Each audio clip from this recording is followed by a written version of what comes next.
ಅದು ಒಂದು ಹನುಮಂತನ ವಿಗ್ರಹವನ್ನು ಅಲ್ಲಿಂದ ಇಲ್ಲಿಗೆ ತಗೊಂಡು ಬರ್ತಾರೆ. ಬರುವಾಗ ಇವನಿಗೆ ಸಕಲ ಗೌರವಗಳೊಂದಿಗೆ ಕೃಷ್ಣದೇವರಾಯ ಇವನನ್ನು ಕಳಿಸ್ತಾನೆ.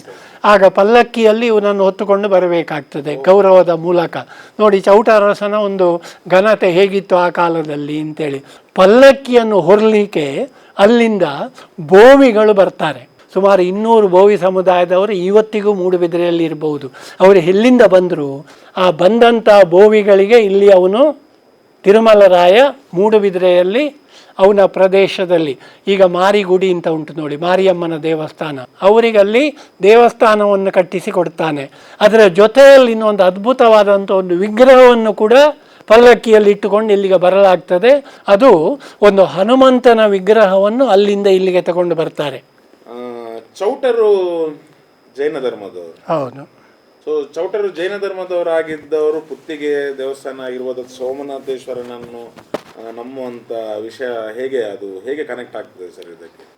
ಅಂದರೆ ನೋಡುವವರಿಗೆ ಸ್ವಲ್ಪ ಅದು ವಿರೋಧಾಭಾಸದಾಗ ಕಾಣುತ್ತದೆ.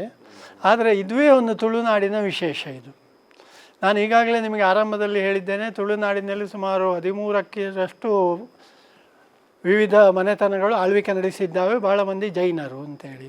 ಇಲ್ಲಿ ವಿಶೇಷ ಏನು ಅಂತ ಹೇಳಿದರೆ, ಈ ಜೈನ ಅರಸರಿದ್ದಾರೆ ನೋಡಿ, ಬಂಗರು, ಚೌಟರು, ಅಜಿಲರು, ಸಾವಂತರು, ಭೈರರಸರು, ಇದೆಲ್ಲ ಇವ್ರದ್ದೆಲ್ಲ ನೀವು ನೋಡಿದರೆ ಅವರ ಮನೆ ದೇವರಾಗಿ ಜೈನ ತೀರ್ಥಂಕರನ್ನು ಅವರು ಆಧರಿಸ್ತಾರೆ.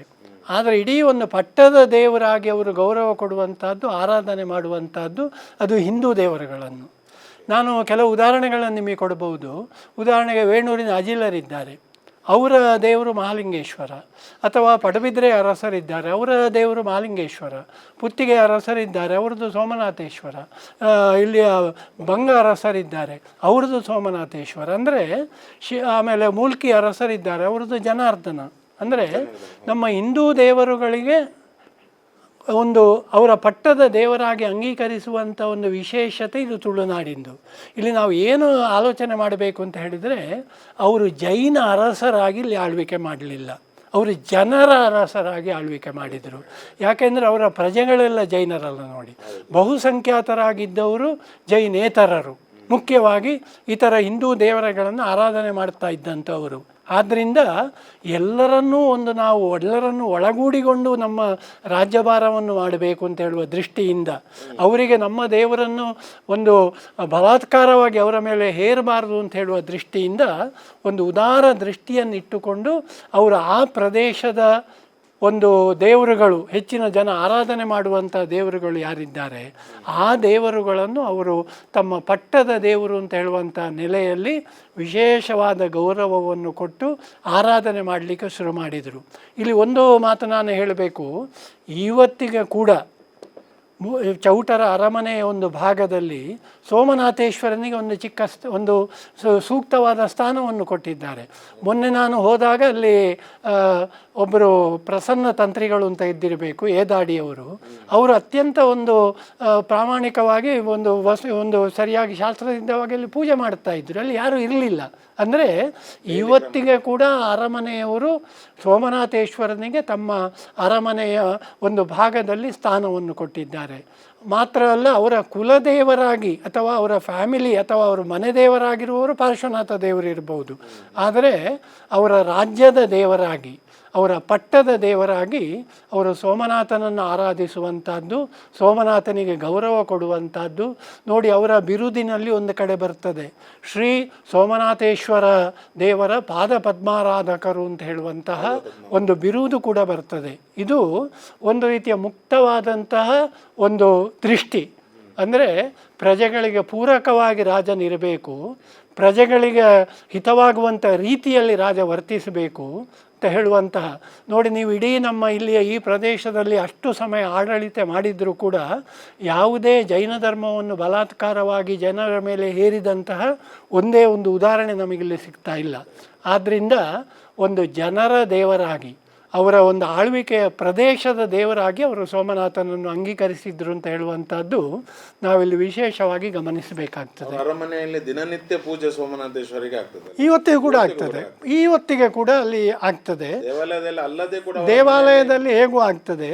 ಅರಮನೆಯಲ್ಲಿ, ಮೂಡುಬಿದಿರೆಯ ಅರಮನೆಯಲ್ಲಿ ದಿನನಿತ್ಯ ಅರ್ಚಕರು ಬಂದು ಅರ್ಚಕರು ಅರ್ಹರಾದಂಥ ಅರ್ಚಕರು ಬಂದು ಅಲ್ಲಿ ಪೂಜೆ ಇವತ್ತಿಗೆ ಕೂಡ ಅಲ್ಲಿ ನಡೆಯುತ್ತಾ ಉಂಟು. ಇದಕ್ಕೆ ನಾನು ಮೊನ್ನೆ ಹೋದಾಗ ನಾನೇ ಅದಕ್ಕೆ ಸಾಕ್ಷಿಯಾಗಿದ್ದೇನೆ. ಡೈಲಿ ಆಗ್ತದೆ, ಡೈಲಿ ದಿನನಿತ್ಯ ಆಗ್ತದೆ. ಹೌದೌದು ಸರ್. ಆಗಲೇ ನಾವು ಮಾತಾಡ್ತಿದ್ದ ಹಾಗೆ ವಿಜಯನಗರದ ಆಳ್ವಿಕೆ ಯಾವಾಗ ಇಲ್ಲಿ ಮೂಡುಬಿದ್ರೆಯಲ್ಲಿ ಸ್ಥಾಪನೆ ಆಗಿತ್ತ, ಆಗ ನಮ್ಮ ಚೌಟರು ಕೂಡ ಅರಮನೆಗೆ ಹೋಗಿ ಬಂದ ಒಂದು ಸೀಕ್ವೆನ್ಸ್ ಏನಾದರೂ ಇತ್ತ ಸರ್? ಆಗ ಏನಾದರೂ ಸಹ ಕನೆಕ್ಷನ್ ಇತ್ತ ನಮ್ಮ ಈ ಕೃಷ್ಣದೇವರಾಯ ಒಡೆಯರೊಟ್ಟಿಗೆ, ಅಥವಾ ಏನೋ ಒಂದು ಅಂಥದ್ದೇನಾದರೂ ಸಂದರ್ಭ ಬಂದಿತ್ತ ಸರ್ ಮುಂಚೆ? ನೋಡಿ, ಅಂಥ ಒಂದು ಸಂದರ್ಭ ಒಂದು ಕಡೆ ಬರ್ತದೆ, ಬೇರೆ ಅವರು ಹೋಗಿದ್ದಿರ್ಬೋದೋ ಗೊತ್ತಿಲ್ಲ. ಬಟ್ ಒಂದು ಘಟನೆಯ ಬಗ್ಗೆ ನಮಗಿಲ್ಲಿ ಮಾಹಿತಿ ಸಿಗ್ತದೆ. ಅದು ಹೇಗೆ ಅಂತ ಹೇಳಿದರೆ, ಅದರಲ್ಲಿ ಇಲ್ಲಿ ನಮ್ಮ ಕಥೆಯಲ್ಲಿ ಐತಿಹ್ಯದಲ್ಲಿ ಎಲ್ಲ ಹೇಗೆ ಬರ್ತದೆ ಅಂತ ಹೇಳಿದರೆ, ಒಬ್ಬ ಅರಸ, ಅವನು ರಾಯ ಅಂತ ಹೇಳುವಂತಹ, ನೋಡಿ ಎಲ್ಲ ತಿರುಮಲ ರಾಯರುಗಳೇ ಬರುವಂಥದ್ದು, ಭಾಳ ಪ್ರಬಲರಾದಂಥವನು. ಅವನಿಗೆ ರಾಯ ಅಂತ ಹೇಳುವಂಥ ಹೆಸರಿತ್ತು. ಆದ್ದರಿಂದ ಅದು ಕೃಷ್ಣದೇವರಾಯ ಇದ್ದ ನೋಡಿ. ಕೃಷ್ಣದೇವರಾಯನಿಗೆ ಇವನ ರಾಯ ಅಂತ ಹೆಸರಿಟ್ಟದ್ದು ಸಿಟ್ಟು ಬಂದು ಇವನನ್ನು ಅಲ್ಲಿಗೆ ಬರಲಿಕ್ಕೆ ಮಾಡಿದ, ಶಿಕ್ಷೆ ಕೊಡಲಿಕ್ಕೆ, ಆಮೇಲೆ ಗೌರವಿಸಿ ಕಳಿಸಿದ ಅಂತೇಳಿ. ಇದನ್ನು ಐತಿಹಾಸಿಕ ನೆಲೆಯಲ್ಲಿ ನಾವು ಒಪ್ಪಲಿಕ್ಕಾಗುವುದಿಲ್ಲ. ಯಾಕೆಂದರೆ ಕೃಷ್ಣದೇವರಾಯ ಅಂತ ಹೇಳಿದರೆ ಅಷ್ಟು ದೊಡ್ಡ ಅರಸ, ಅಷ್ಟು ದೊಡ್ಡ ಸಾಮ್ರಾಜ್ಯ, ಯಾವುದೋ ಒಂದು ಮೂಲೆಯಲ್ಲಿ ಯಾರೋ ಒಬ್ಬ ರಾಯ ಅಂತೇಳಿ, ಅದು ಕೃಷ್ಣದೇವರಾಯ ಅಂತಲ್ಲ, ಹಾಗೆ ಹೆಸರಿಟ್ಟುಕೊಂಡ ಕೂಡಲೇ ಅವನು ಶಿಕ್ಷೆ ಕೊಡಲಿಕ್ಕೆ ಬರಲಿಕ್ಕೆ ಮಾಡಿದ ಅಂತ ನಾವು ಒಪ್ಪಲಿಕ್ಕಾಗುವುದಿಲ್ಲ. ಆದರೆ ಕಾರಣ ಏನಿದೆ ಅಂತ ಹೇಳುವುದನ್ನು ನಾವು ಐತಿಹಾಸಿಕವಾಗಿ ಆಲೋಚನೆ ಮಾಡಬೇಕು. ಅಲ್ಲಿಗೆ ಹೋದ್ದು ಯಾರು ಅಂತ ಹೇಳುವುದರ ಬಗ್ಗೆ ಗೊಂದಲ ಉಂಟು. ನೋಡಿ, ಅಲ್ಲಿ ಕೈಫಿಯತ್ತು ಅಂತೇಳಿ ಹೇಳಿದೆ ನೋಡಿ, ಮೆಕೆಂಜಿ ಅಂತ ಅವನು ಸಂಗ್ರಹ ಮಾಡಿದ್ದು. ಅದರಲ್ಲಿ 1ನೆಯ ಭೋಜರಾಯ ಅಂತ ಹೇಳುವ ಅಲ್ಲಿಗೆ ಹೋದ್ದು ಅಂತೇಳಿ ಉಂಟು. 1314ನೇ ಇಸವಿಯಲ್ಲಿ ಅಂತ ಬರ್ತದೆ. ಇಲ್ಲಿ ಬಹಳ ವಿಚಿತ್ರ ಏನು ಅಂತ ಹೇಳಿದರೆ, 1314ನೇ ಇಸವಿಯಲ್ಲಿ ವಿಜಯನಗರ ಸಾಮ್ರಾಜ್ಯವೇ ಇಲ್ಲ. ಅದು ಸ್ಥಾಪನೆ ಆಗೋದು 1336ರಲ್ಲಿ. ಇವನು 1314ರಲ್ಲಿ ಅಲ್ಲಿಗೆ ಹೋಗುವುದು ಹೇಗೆ? ಇದು ಕಥೆಯಲ್ಲಿ ಬರುವಂಥದ್ದು. ಇವತ್ತಿಗೆ ಕೂಡ ಕೆಲವರು ತಮ್ಮ ಪುಸ್ತಕಗಳಲ್ಲಿ ಅದನ್ನು ಬರೆದದ್ದನ್ನು ಇತ್ತೀಚೆಗೆ ಕೂಡ ನಾನು ನೋಡಿದ್ದೇನೆ. ಅದು ಅಲ್ಲ. ಆಮೇಲೆ ಗಣಪತಿರಾವ್ ಐಗಳು ಅಂತ ಹೇಳುವವರು, ಅವರ ಪುಸ್ತಕದಲ್ಲಿ ಬರೆದಿದ್ದಾರೆ, ಭೋಜರಾಯ, ಇಮ್ಮಡಿ ಭೋಜರಾಯನ 3ನೇ ಭೋಜರಾಯನೇ ಇರಬೇಕು, ಅವನು ಅಲ್ಲಿಗೆ ಹೋದ್ದು ಅಂತ. ಅದು ಸ್ವಲ್ಪ ಇತಿಹಾಸದ ಸತ್ಯಕ್ಕೆ ಹತ್ತಿರ ಉಂಟು. ಆದರೆ ಕೃಷ್ಣದೇವರಾಯ ಅಲ್ಲಿ ಆಳ್ವಿಕೆ ಮಾಡಿದಾಗ ಮೂಡುಬಿದ್ರೆಯಲ್ಲಿ ಅಥವಾ ಪುತ್ತಿಗೆಯಲ್ಲಿ ಯಾವ ಅರಸ ಇದ್ದ ಅಂತ ನಾವು ನೋಡಿದರೆ, ಆಗ ಇದ್ದಂಥ ಅರಸ ತಿರುಮಲರಾಯ ಅಂತ ಹೇಳಿ. ಅವನು ನೋಡಿ, ಎಲ್ಲ ತಿರುಮಲರಾಯಲೇ ಬರುವಂಥದ್ದು. ಅದು 1, 2, 3 ಇದು ನಾವು ಹೆಸರಿಡುವುದು, ಅವರು 1ನೇ ಅಂತೇಳಿ ಏನು ಹೆಸರಿಟ್ಟುಕೊಳ್ಳಿಲ್ಲ. ತಿರುಮಲರಾಯ ಅಂತ ಹೇಳುವ ಅರಸ ಈ ಪ್ರದೇಶದಲ್ಲಿ ಆಳ್ವಿಕೆ ಮಾಡ್ತಾ ಇದ್ದ. ಅವನ ಪ್ರಥಮ ಶಾಸನ ಸಿಗುವುದು 1508ನೇ ಇಸವಿಯದ್ದು. ಅದು ಅಮುಂಜೆ ಪೊಳಲಿಯಲ್ಲಿ ಸಿಕ್ಕಿದೆ. ಅಂದರೆ 1508ನೇ ಇಸವಿಯಿಂದ 1525ನೇ ಇಸವಿಯವರೆಗೆ ಅವನು ಆಳಿದ್ದಾನೆ. ಆಗ ಅಲ್ಲಿ ಕೃಷ್ಣದೇವರಾಯ ಆಳ್ವಿಕೆ ಮಾಡ್ತಾ ಇದ್ದ. ಆಗ ಈ ತಿರುಮಲರಾಯ ಅಲ್ಲಿಗೆ ಹೋಗಿದ್ದಾನೆ. ಯಾಕೆ ಹೋಗಿದ್ದಾನೆ? ಅದು ಈ ಹೆಸರಿನ ಗೊಂದಲ ಅಲ್ಲ, ರಾಯಗಿಯ. ಅದು ಕಾರಣ ಏನು ಅಂತ ಹೇಳಿದರೆ, ಇಲ್ಲಿ ಸ್ವಲ್ಪ ವಿವರಗಳನ್ನು ನಾನು ಕೊಡಬೇಕಾಗ್ತದೆ ಇದರ ಹಿನ್ನೆಲೆಯಲ್ಲಿ. ಆಗ ಏನಾಗಿದೆ ಅಂದರೆ, ಕೃಷ್ಣದೇವರಾಯನು 1509ನೇ ಇಸವಿಯಲ್ಲಿ ಪಟ್ಟಕ್ಕೆ ಬರ್ತಾನೆ ಅಲ್ಲಿ. ಅದಕ್ಕಿಂತ ಮೊದಲು ಸುಮಾರು 35 ವರ್ಷ ವಿಜಯನಗರದಲ್ಲಿ ಅತ್ಯಂತ ದುರ್ಬಲರಾದಂಥ ಅರಸರು ಆಳ್ತಾ ಇರ್ತಾರೆ. ಆ ದುರ್ಬಲರಾದಂಥ ಅರಸರು ಆಳುವ ಸಂದರ್ಭದಲ್ಲಿ ನಮ್ಮ ಈ ಪ್ರದೇಶದ ಅರಸರೆಲ್ಲ ಕಪ್ಪ ಕೊಡುವುದನ್ನು ನಿಲ್ಲಿಸಿದರು. ಒಂದು ರೀತಿಯಲ್ಲಿ ವಿಜಯನಗರವನ್ನು ನಿರ್ಲಕ್ಷಿಸುವಂಥ ಒಂದು ಹಂತದವರೆಗೆ ಅವರು ಹೋದರು. ಆಗ ಕೃಷ್ಣದೇವರಾಯ ಪಟ್ಟಕ್ಕೆ ಬರ್ತಾನೆ. ಅವನಿಗಾಗ ಗೊತ್ತಾಗ್ತದೆ. ಆಗ ಅವನೇನು ಮಾಡ್ತಾನೆ, ಈ ಅರಸರ ಮೇಲೆ ಎಲ್ಲ ಹತೋಟಿಯನ್ನು ಇಟ್ಟುಕೊಳ್ಳಿಕ್ಕೆ ಅವರ ಮೇಲೆ ತೀವ್ರವಾದಂಥ ಕ್ರಮವನ್ನು ಜರುಗಿಸ್ತಾನೆ.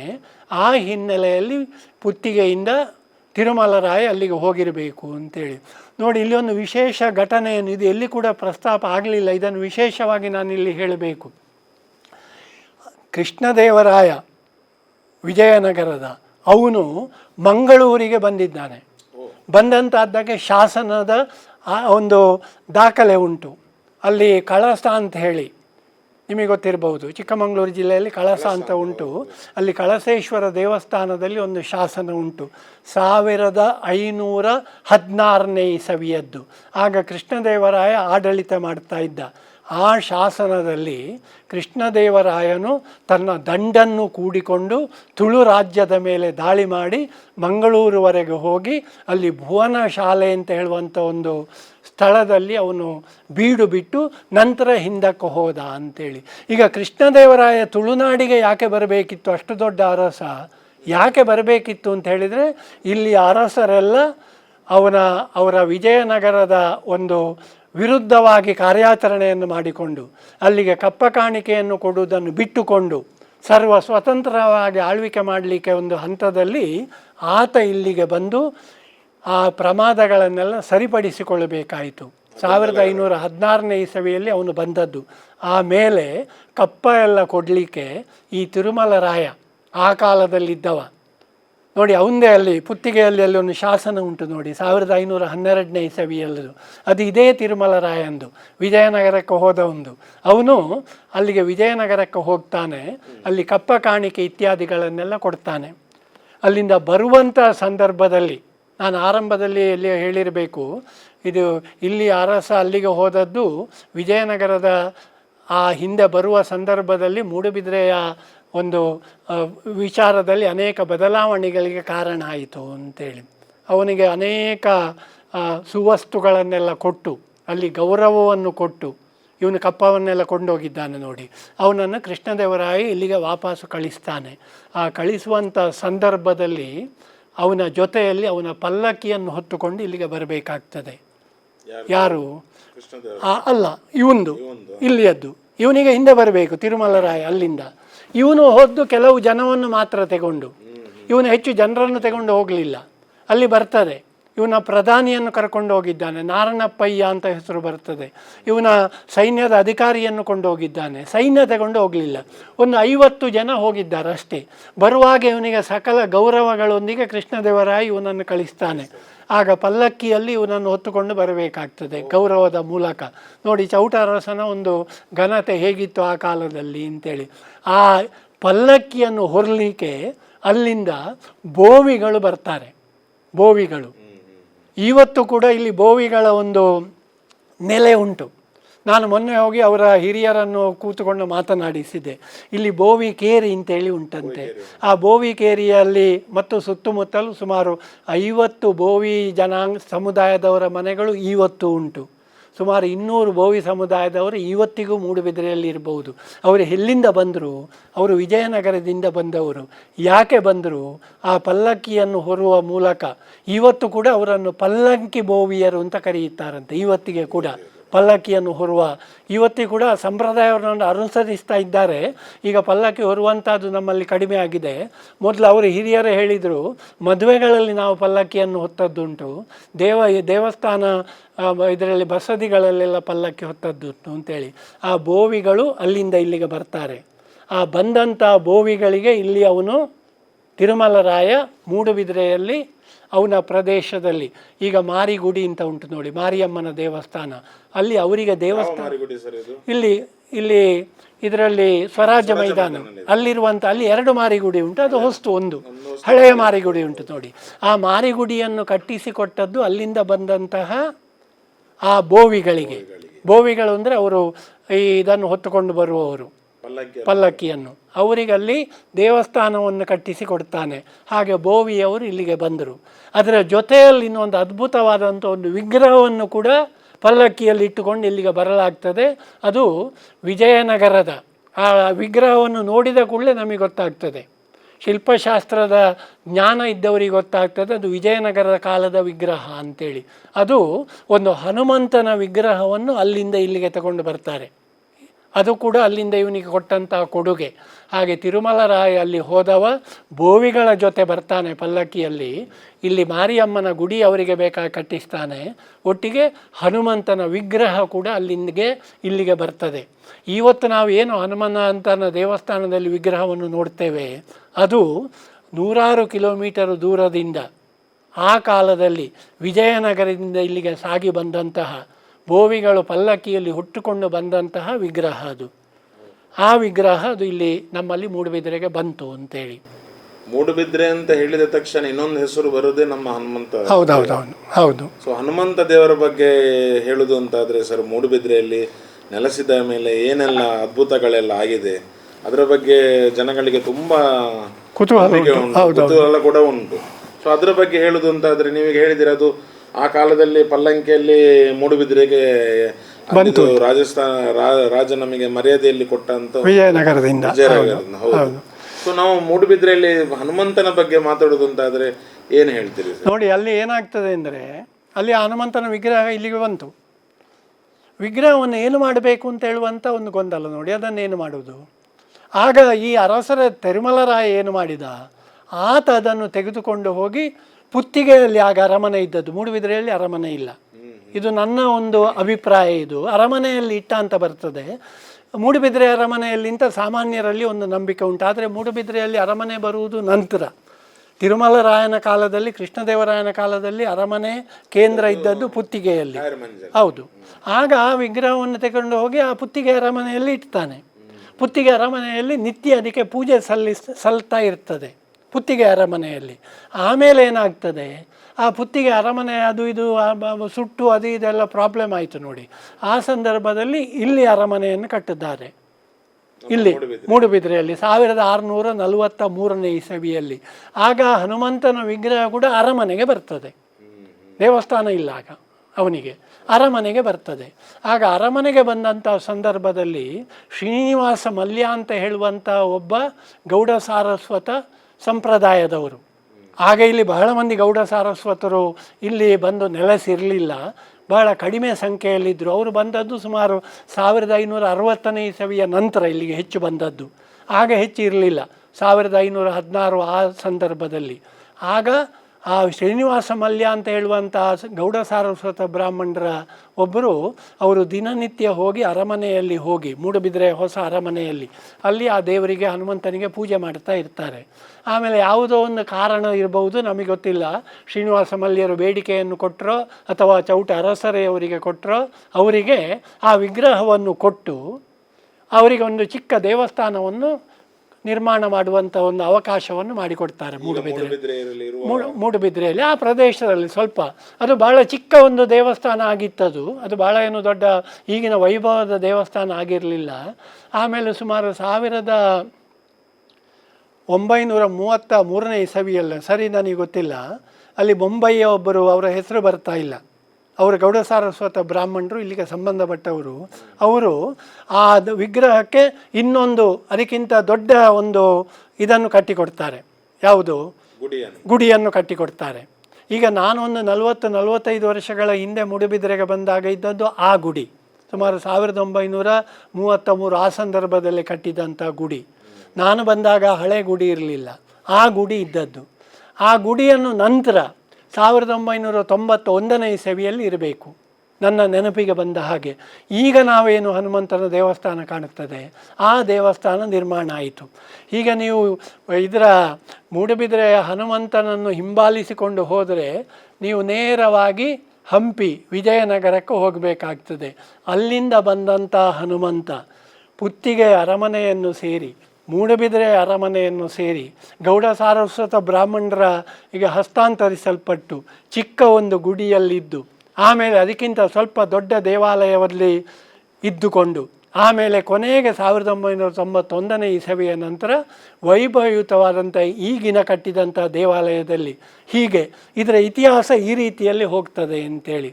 ಅಂದರೆ ಸುಮಾರು 1516 ಇಸವಿಯಷ್ಟು ಹಿಂದಕ್ಕೆ ಹೋಗ್ತದೆ ಅದು ಆ ಇತಿಹಾಸ. ಈಗ ಅಲ್ಲಿ ಎಷ್ಟೋ ಜನ ನನಗೆ ಹೇಳ್ತಾರೆ, ನಾವು ಬಂದಾಗ ಅದಕ್ಕೆ 3 ಬಾಗಿಲೆಲ್ಲ ಇರಲಿಲ್ಲ, ಈಗ 3 ಬಾಗಿಲು ಉಂಟು. ಆ ಕಾಲದಲ್ಲಿ ನೋಡಿ, ಆಗ ಭಾಳ ವಿಶೇಷ ಕಂಡುಕೊಂಡಿತ್ತು ಕೆಲವರಿಗೆಲ್ಲ. ಅದಕ್ಕೆ ಪ್ರವೇಶ ಇದ್ದದ್ದು ದಕ್ಷಿಣದ ಕಡೆಯಿಂದ. ಈಗಲೂ ಕೂಡ ಮುಖ್ಯ ದ್ವಾರ ಇರುವುದಾದ ದಕ್ಷಿಣಕ್ಕೆ ಮುಖ ಮಾಡಿಕೊಂಡುಂಟು. ಕೆಲವರಿಗೆ ಆಗ ಸಮಸ್ಯೆ ಆಯ್ತು, ಇದೆಂಥದ್ದು ಮಾರ್ರೆ ದೇವಾಲಯ ಹನುಮಂತನಿಗೆ ದಕ್ಷಿಣದಿಂದ ಯಾಕೆ ಅಂತೇಳಿ. ಅದಕ್ಕೊಂದು ಪರಿಹಾರ ಉಂಟು. ಏನು ಅಂತ ಹೇಳಿದರೆ, ಆ ವಿಗ್ರಹವನ್ನು ನೀವು ನೋಡಿದರೆ ಆ ವಿಗ್ರಹ ಮುಖ ಮಾಡಿಕೊಂಡಿರುವುದು ಪೂರ್ವಕ್ಕೆ, ಅದು ಹೀಗೆ ಎದುರು ಮುಖ ಮಾಡಿಕೊಂಡಿರುವಂಥ ವಿಗ್ರಹ ಅಲ್ಲ. ಆದ್ದರಿಂದ ಮುಖಿಯಾದಂಥ ಹನುಮಂತ ಪೂರ್ವಮುಖವೇ. ಇದು ಅನುಕೂಲದ ದೃಷ್ಟಿಯಿಂದ ಜನರಿಗೆ ಒಳಗೆ ಹೋಗುವ ಅನುಕೂಲ, ಅಲ್ಲಿ ರಸ್ತೆ ಎಲ್ಲ ಆಗಲೇ ಇದ್ದದ್ರಿಂದ ಅಲ್ಲಿ ಆ ರಸ್ತೆಯನ್ನು ಮಾಡಿದರು ಅಂತೇಳಿ. ಈಗ ಬಹುಶಃ ಮೂಡುಬಿದಿರೆ ಅಂತ ಹೇಳುವ ಹೆಸರಿಗೆ ಒಂದು ಅನ್ವರ್ಥನಾಮವಾಗಿರುವಂಥದ್ದು ಅನೇಕ ಇದ್ದಾವೆ. ಅವುಗಳಲ್ಲಿ ಮೂಡುಬಿದಿರೆಯ ಹನುಮಂತ ಕೂಡ ಒಂದು. ನಿಮಗೆ ಗೊತ್ತಿರಬಹುದು, ಇವತ್ತು ಬಹುಶಃ ಮೂಡುಬಿದಿರೆಯ ದೇವಸ್ಥಾನಗಳ ಪೈಕಿಯಲ್ಲಿ, ನಾನು ಇತರ ದೇವಸ್ಥಾನಗಳನ್ನೇನು ಅವುಗಳ ಮಹತ್ವವನ್ನು ಕಡಿಮೆ ಮಾಡುವುದಲ್ಲ, ಅತ್ಯಂತ ಹೆಚ್ಚು ಸಂಖ್ಯೆಯ ಭಕ್ತರು ಹೋಗುವಂಥ ದೇವಸ್ಥಾನ ಇರುವಂಥದ್ದು ಅದು ಹನುಮಂತನ ದೇವಸ್ಥಾನ. ಇಷ್ಟಾರ್ಥ ಸಿದ್ಧಿಯಾಗುವಂಥದ್ದು, ನಮಗೆ ಬೇಕಾದಂಥ ಎಲ್ಲ ಫಲವನ್ನು ಆ ಹನುಮಂತ ಕೊಡ್ತಾನೆ ಅಂತ ಹೇಳುವಂತಹ ನೋಡಿ, ಎಲ್ಲ ವಿಶೇಷ ಉಂಟು. ಹನುಮಂತ ಅದಕ್ಕೆ ಸಿಯಾಳ ಅಭಿಷೇಕ ಅಂತೇಳಿ ನೋಡಿ. ಒಂದು ಕಾಲದಲ್ಲಿ, ಈಗ ಒಂದು ಕೆಲವು ವರ್ಷಗಳ ಹಿಂದೆ, ಇದು ಇತ್ತೀಚೆಗೆ ಅದರ ಸಂಪ್ರದಾಯ ಬದಲಾವಣೆ ಆಯಿತು. ಎಲ್ಲಿವರೆಗೆ ಅಂದರೆ ತಿಂಗಳಿಗೆ ಸಾಧಾರಣ 60,000 ಸಿಯಾಳ ಅಭಿಷೇಕ ಆಗ್ತಾ ಇತ್ತಂತೆ. ಎವರೇಜ್ ಒಂದು 2,000 ಹಾಗೆ. ಶನಿವಾರ ಆದಿತ್ಯವಾರ ಕೆಲವು ಸಲ 1,000, ಶನಿವಾರ ಆದಿತ್ಯವಾರ 3,000, 5,000 ಎಲ್ಲ. ಎವರೇಜ್ ದಿನಕ್ಕೆ 2,000 ಹಾಗೆ 60,000 ಸಿಯಾಳ ಅಭಿಷೇಕ ಆಗ್ತಾ ಇತ್ತಂತೆ. ವರ್ಷಕ್ಕೆ 7 ಲಕ್ಷ ಮೇಲೆ ಆಯಿತು. ಈಗ ಇತ್ತೀಚೆಗೆ ಅಲ್ಲಿ ಒಂದು ಸಣ್ಣ ಬದಲಾವಣೆಯನ್ನು ಮಾಡಿದ್ದಾರೆ. ನಾನು ದೇವಸ್ಥಾನದ ಆಡಳಿತ ಮುಕ್ತೇಸರಲ್ಲಿ ಮೊನ್ನೆ ಹೋಗಿ ಕೇಳಿದೆ. ಅದಕ್ಕೆ ಅವರು ಹೇಳಿದರು, ಉಮೇಶ್ ಪೈ ಅವರ ಹತ್ರ ಹೋಗಿ ಮಾತಾಡಿದೆ. ಆಗ ಅವರು ಕಾರಣಗಳನ್ನು ಕೊಟ್ಟರು. ಒಂದೇನು ಅಂತ ಹೇಳಿದರೆ, ಅದನ್ನು ನಾವು ಪ್ರತಿಯೊಂದು ಈ ಕೆಲಸಗಳನ್ನು ಕೂಡ ನಾವು ಹನುಮಂತನ ಅನುಮತಿಯನ್ನು ಪಡೆದುಕೊಂಡೇ ಮಾಡಿದ್ದು ಅಂತ ಹೇಳಿದರು. ನಾವು ನಮ್ಮಷ್ಟಕ್ಕೆ ಮಾಡಿದ್ದಲ್ಲ ಅಂಥೇಳಿ. 2 ಕಾರಣ ಉಂಟು. ಒಂದೇನು ಅಂತ ಹೇಳಿದರೆ, ಅಷ್ಟು ಸಂಖ್ಯೆಯ ಒಂದು ಸಿಯಾಳಗಳನ್ನು ಅಭಿಷೇಕ ಮಾಡುವ ಒಂದು ಕಷ್ಟ, ಶಾರೀರಿಕವಾದಂಥ ಕಷ್ಟ. ಇನ್ನೊಂದು ಸಮಸ್ಯೆ ಅದಕ್ಕಿಂತ ಗಂಭೀರವಾದ್ದೇನು ಅಂತ ಹೇಳಿದರೆ, ಆ ಸಿಯಾಳದಲ್ಲಿ ಇರುವಂಥ ಯಾವುದೋ ಒಂದು ಅಂಶ ಅದರಿಂದಾಗಿ ಆ ವಿಗ್ರಹದ ಮೇಲೆ ಪರಿಣಾಮ ಆಗ್ತದೆ ಅಂತೇಳಿ. ನೋಡಿ, ಜನರಿಗೆ ಸಿಯಾಳ ಅಭಿಷೇಕ ಅಂತ ಹೇಳಿದರೆ ಯಾವುದು ಕೂಡ ಅತಿಯಾಗಬಾರ್ದು. ನೋಡಿ, ನಂದು 10 ಸಿಯಾಳ ಇರಲಿ, 20 ಸಿಯಾಳ ಇರಲಿ ಅಂತೇಳಿ ಹನುಮಂತನಿಗೆ ಕೊಡುವುದರಲ್ಲಿಯೂ ಮಿತಿ ಬೇಕು. ನೋಡಿ, ಮಿತಿ ಮೀರದೆ ಹೋಗ್ತಾ ಇತ್ತು ಆ ಕಾಲದಲ್ಲಿ. ಈಗ ನನಗೆ ಯಾವುದೋ ಒಂದು ಪ್ರೀತಿ ಉಂಟು ಅಂತ ಹೇಳಿಕೊಂಡು ನನಗೆ ರಾಶಿ ರಾಶಿ ತಂದು ಹಾಕಿದರೆ ನನ್ನ ಆರೋಗ್ಯ ಹಾಳಾಗಬಹುದು. ಇದರಿಂದಾಗಿ ಏನಾಯಿತು ಅಂತ ಹೇಳಿದರೆ, ಈಗ ಅನಿವಾರ್ಯವಾಗಿ ಅದರ ಸಂಖ್ಯೆಯನ್ನು ಕಡಿಮೆ ಮಾಡಬೇಕಾದಂಥ ಸಂದರ್ಭ ಬಂದಿದೆ. 1 ಅಥವಾ 2 ಸಿಯಾಳ ಅಭಿಷೇಕಕ್ಕೆ ಇವತ್ತು ಕೂಡ ಅವಕಾಶ ಉಂಟು. ಈಗ ಅದಕ್ಕೆ 2 ಕಾರಣ ಹೇಳಿದೆ. ಒಂದು ಸಂಖ್ಯೆಯ ಏನು ಅದಕ್ಕೆ ಹತೋಟಿ ಇಲ್ಲದೆ ಜನ ಬಂದು ಕೊಡುವಂಥದ್ದು. ಇನ್ನೊಂದು ಆ ವಿಗ್ರಹದ ಮೇಲೆ ಆಗ್ತಾ ಇರುವಂತಹ ಒಂದು ರಾಸಾಯನಿಕವಾದಂಥ ಪರಿಣಾಮಗಳು. ಇನ್ನೊಂದು ರಂಗಪೂಜೆ ಅಂತ ನಿಮಗೆ ಗೊತ್ತಿರಬಹುದು, ಅಲ್ಲಿ ನಡೆಯುವಂಥದ್ದು.